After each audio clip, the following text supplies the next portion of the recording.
என்ன? கௌஷியோட எந்த பிரேக்கப்பும் நார்மலா இல்லைன்னு நீயும் ஃபீல் பண்ற நீ கிட்ட சொன்னல. We were right. Nathaniel Nitin Nidumari. I really like Nitin. Ana Nitin likes Kaushi. அவன் ஃபீலிங்ஸை கண்டிப்பா ஒரு நாள் உடப்பான்.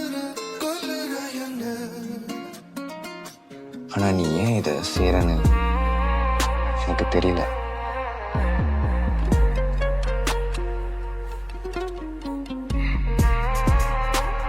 நம்ம 2 பேரும் இப்போ போய் ஆடணும்னா பெரிய பிரச்சனை ஆயிடும்ல.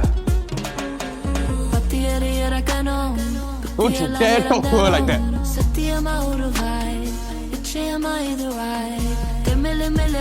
சொல்லாம இத்தனை நாள் I don't want to lose her forever. எனக்கு ஒன்று ரொம்ப பிடிக்கும். ஆரம்பத்தில் இதுக்கப்புறம் நான் யாரும் ஹர்ட் பண்ண விட மாட்டேன்.